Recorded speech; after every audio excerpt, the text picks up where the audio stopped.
tape number 5, June 4th, 1996, interview of GeniaLitwok. What did you know of your family's fate after the war?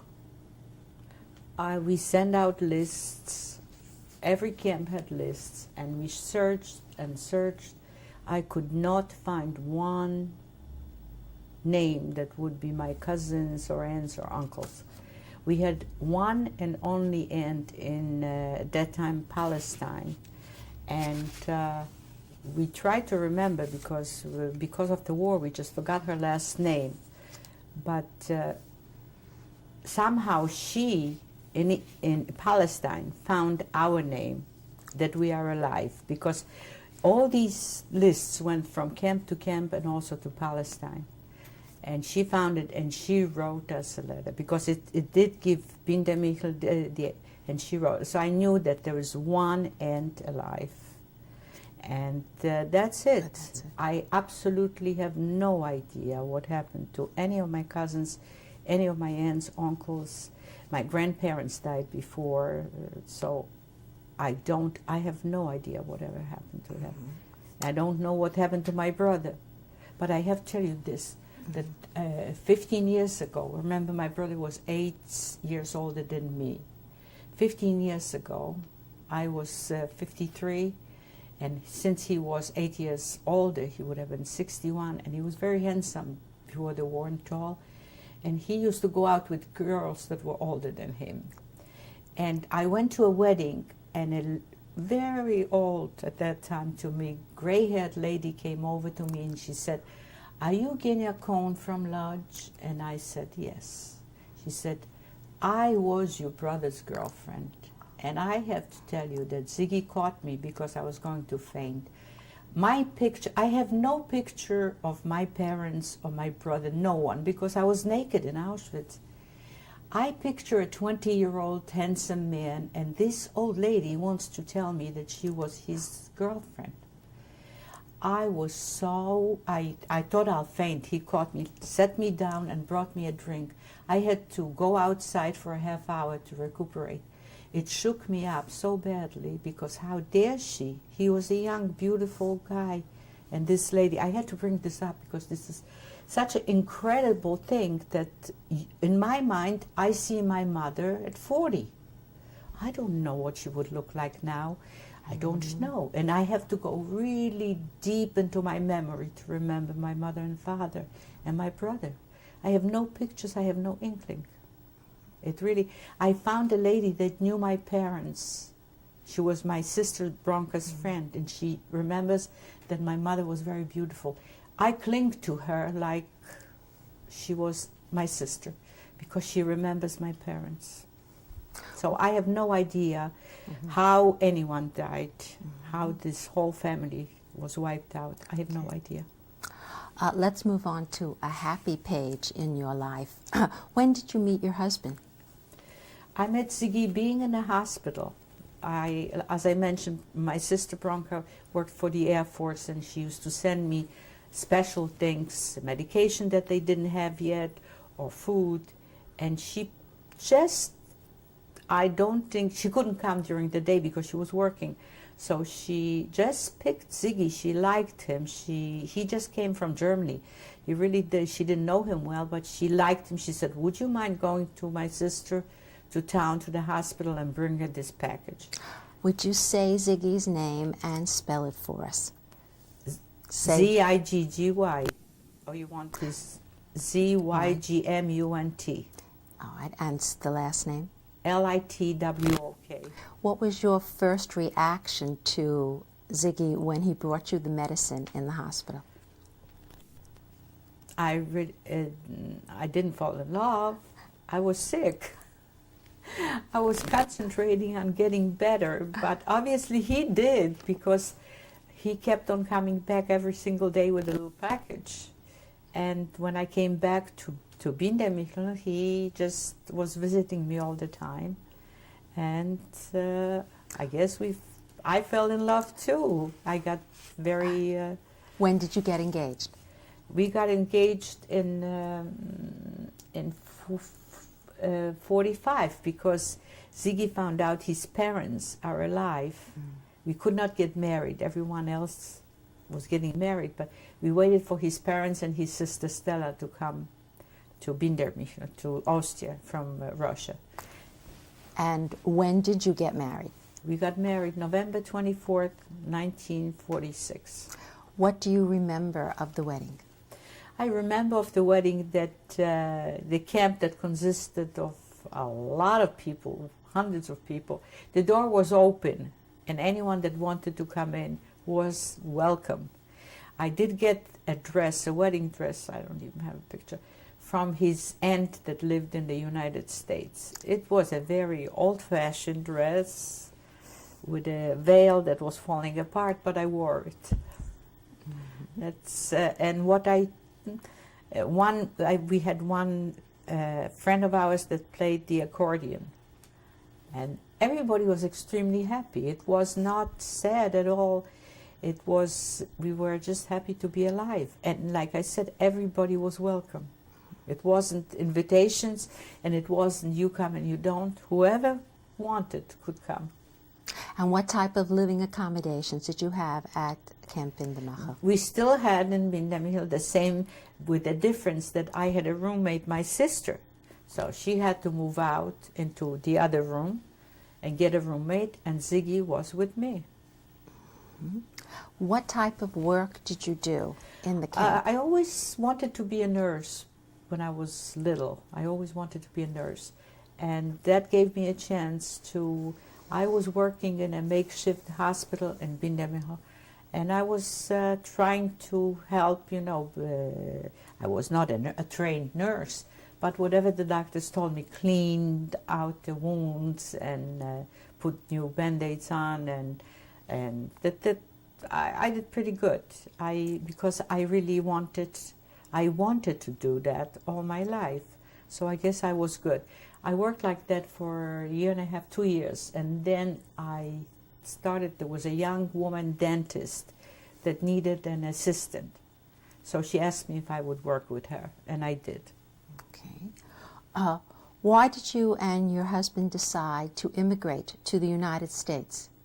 Why did you and your husband decide to immigrate to the United States? Well, like I said before, I had no one. I tried to go to Palestine with my sister and another 15 girls, but unfortunately at that time the English were very, very strict, and we went as far as Italy from Austria on a truck, American Army truck, covered with blankets. We didn't move, but they caught us on the border, Italian border. They sent us back to Bindermich. So then when I met Ziggy, he had a lot of family here, and they were sending him papers. As a matter of fact, maybe I shouldn't say that, but he asked me, would you go with me to the United States? And I said, I didn't live. I was so young. Come back in 5 years. But 6 months later, I was engaged, so it was okay. What was the date that you and your husband came to the United States? It was May 18, 1949.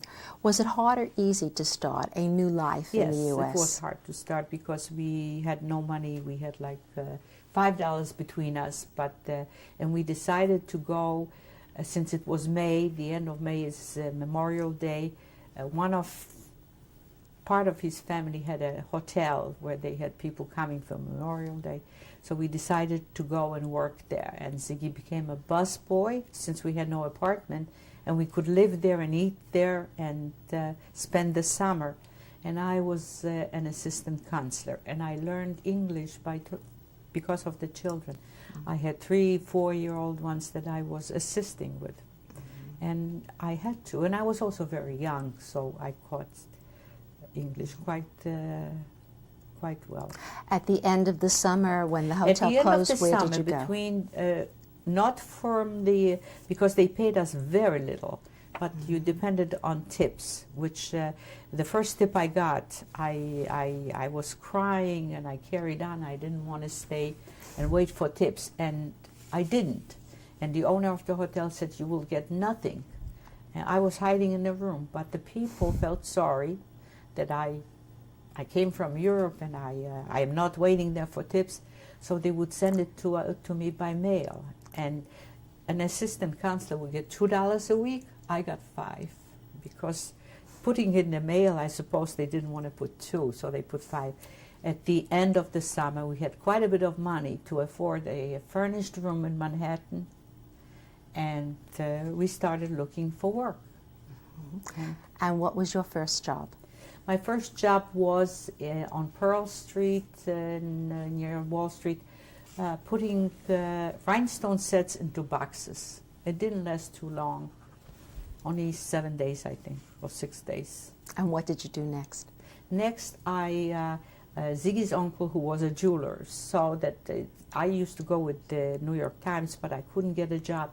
So he called up a wholesale jewelry place on Canal Street, and he asked them if they would take me just for the time of from Thanksgiving to Christmas to help out. And they needed help, so I went.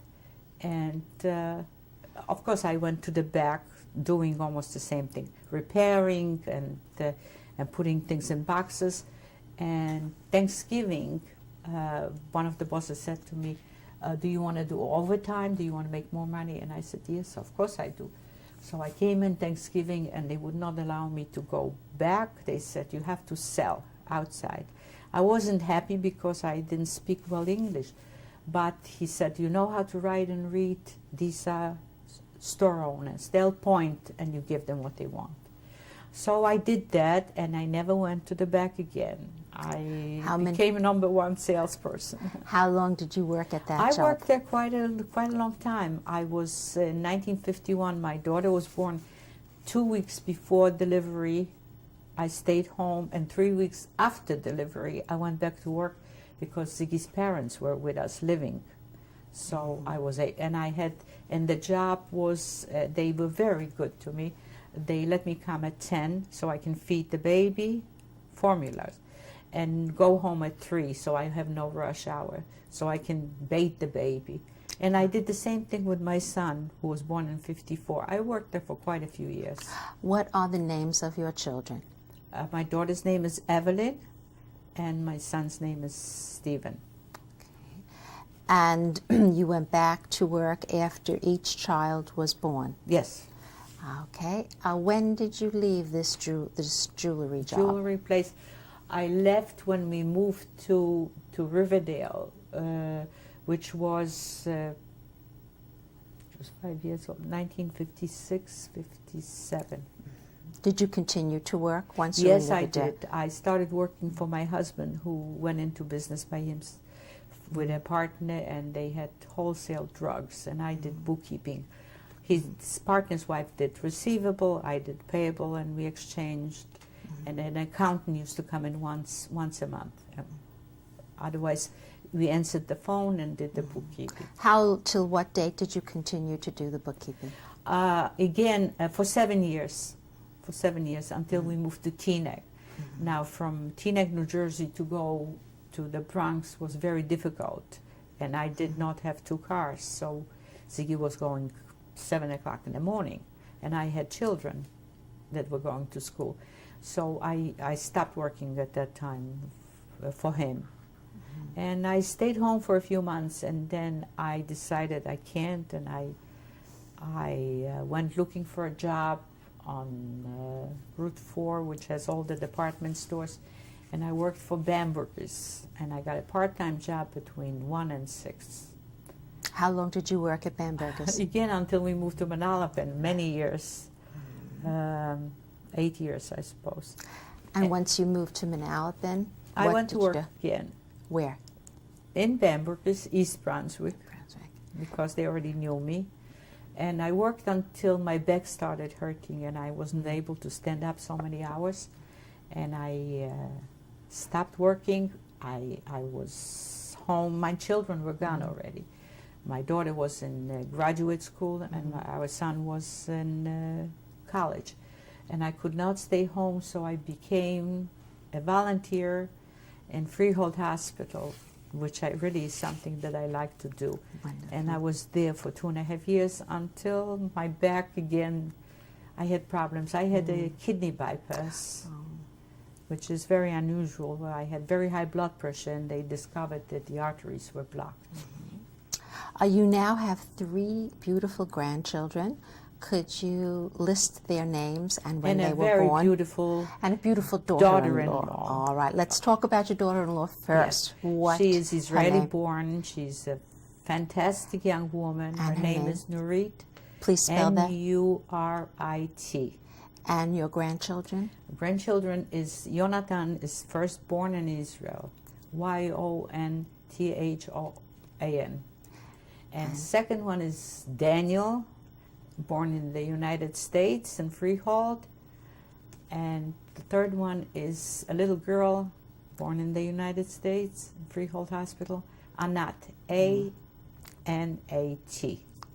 As your own children were growing up, what did you tell them about your experiences in the Holocaust? Our children, we started telling them, they knew we are survivors because all our friends at that time were survivors, had children the same age. So they knew exactly that we were in concentration camps.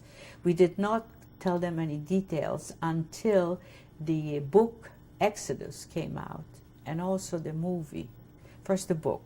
I let them read the book, and then when they went to see the movie, we then sat down at the table and we were talking about it, and they wanted to know our experience. Stephen would confirm that. And from that time on, we always talked to our children, whatever they asked. Our grandchildren know. They all about it. Jonathan comes when I speak. Sometimes he heard Ziggy speak. So he's 11 years old, and he knows, he's aware of it. Do you keep in touch with anyone that you were in the camps with besides your sister? All our friends are from 1945 and camps. That I have some American friends, but this is our extended family. Our children, we now have a third generation. Our children's children are like each other because they come to parties together and they know each other. It's like cousins. They always say, this is my cousin, but it's not really my cousin. The little ones say that. And when our kids were small, they used to say the same thing. So we have, for 50 some years, the same friends. Do you ever dream about the Holocaust?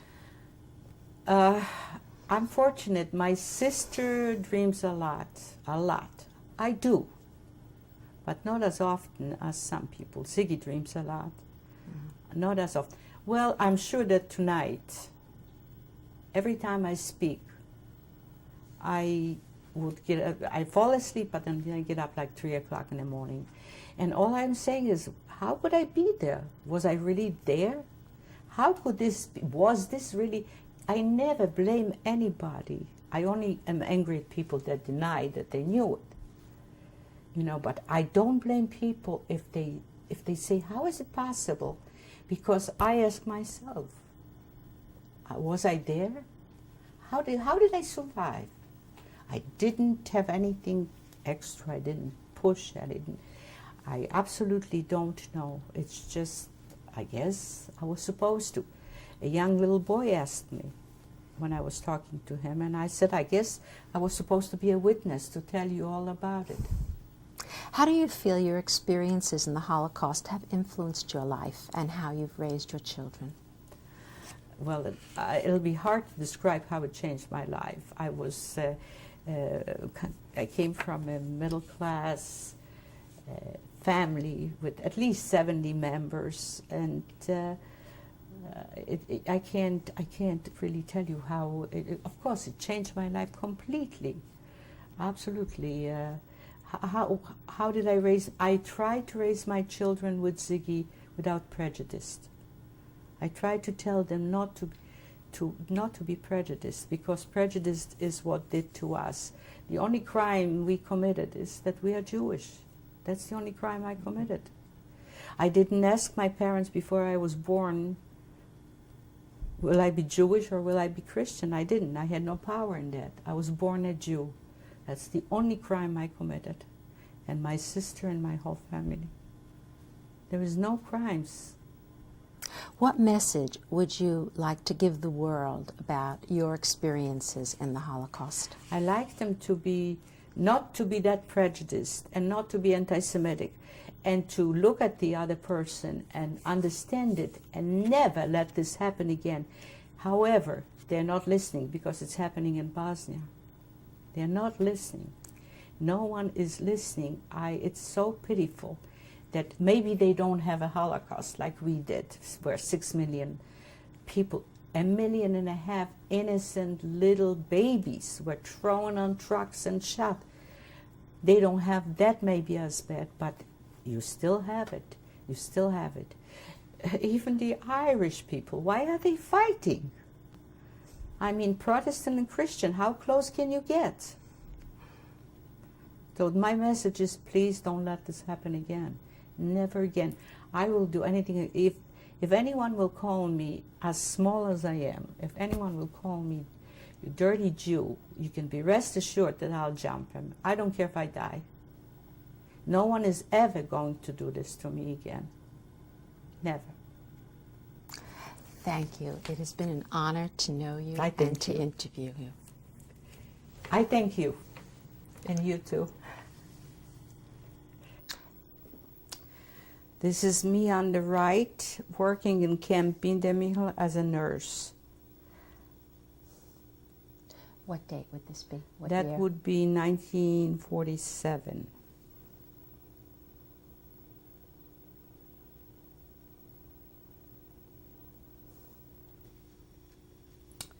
On the left, it's me, Genia Cohn, in 1946, with the first Jewish doctors. The center is Dr. Schleifer, who was actually my doctor when I was very sick.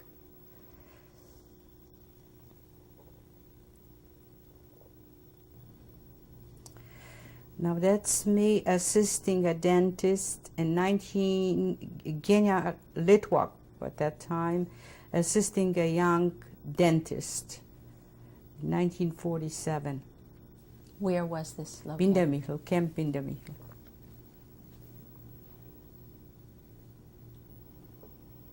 This is me, Genia Cohn, in Camp Bindemichel, 1946. The picture was taken by my friend Janek Wachtel.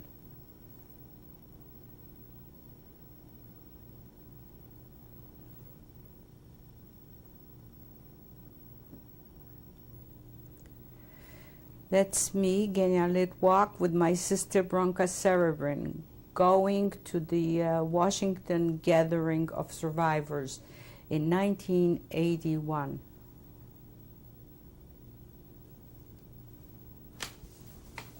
In Alaska. This is a picture of our daughter Evelyn, taken a few years ago in Alaska.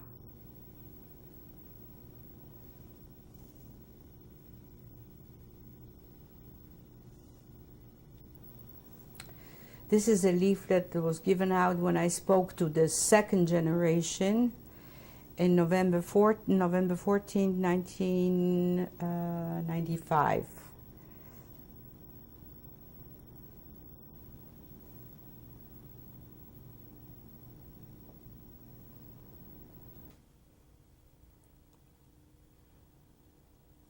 Genia, will you please introduce your family for us?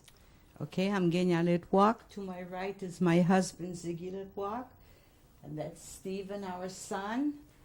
Our wonderful daughter, Norit, daughter-in-law, rather. And Jonathan, the oldest one. This is Daniel Litwok. And that's Anat Litwok. I'd like to pose a question to all of you.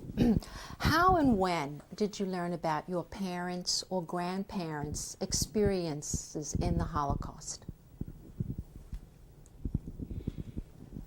I don't remember exactly what age, so it must have been very young. We grew up with I grew up with some peers who were not related to me. It took me a number of years to figure out that the reason we were not related is nobody had an extended family left, and they were all children of survivors, and we called each other kissing cousins because we weren't really cousins, but at some I guess at about a tender age of 11 or 12, I began to understand that they all went through the same experiences, and it was the Holocaust. They spoke about it often, and it was never something that was hidden from us as children. Mm-hmm. Would you like to comment? At what point did you learn about your in-laws' experiences in the Holocaust, Norit? I learned the minute I knew my husband. I met him in Israel because I'm from Israel, and my father is also a survivor. So sometimes I realized that we grew up like so far away from each other, but we have so much in common because my grandmother also came from Poland, and we have a lot of similar, values and nice things that we share together. Mm-hmm. How do you feel the being children of survivors has affected your life as you grew up? I pose to either of you.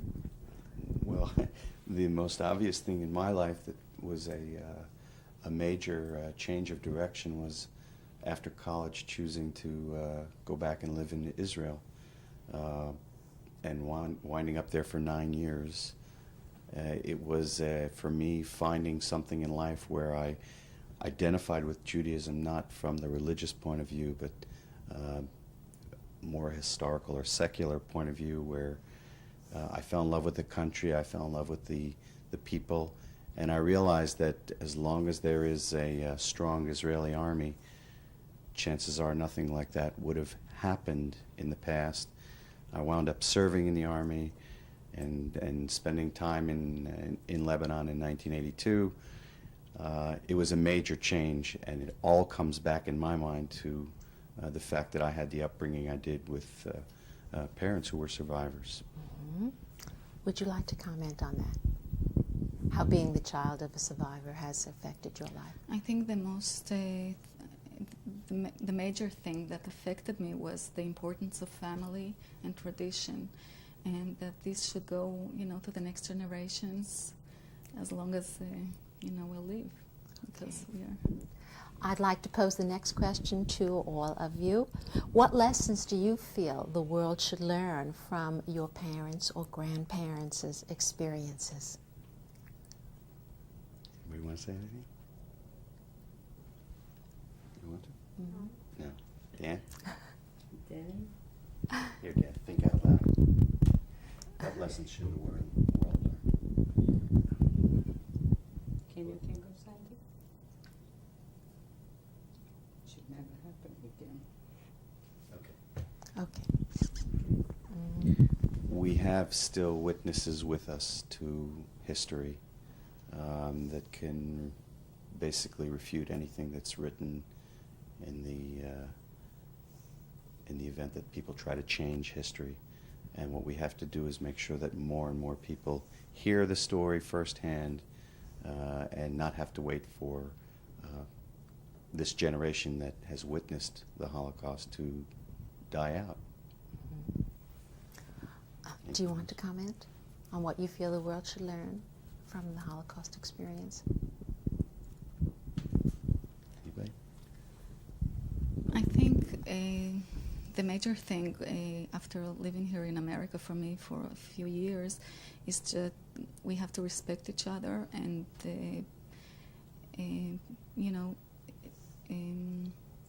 treat each other as human beings with, everything that has to do with this. I mean, from A till Z. And just be happy and enjoy life,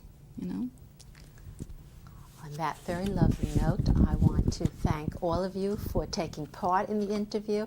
It has been an honor to interview this lovely couple and to meet your charming family. Thank you very much for taking part in the Shoah Foundation project. Thank Thank you. you. Thank you. 6 minutes.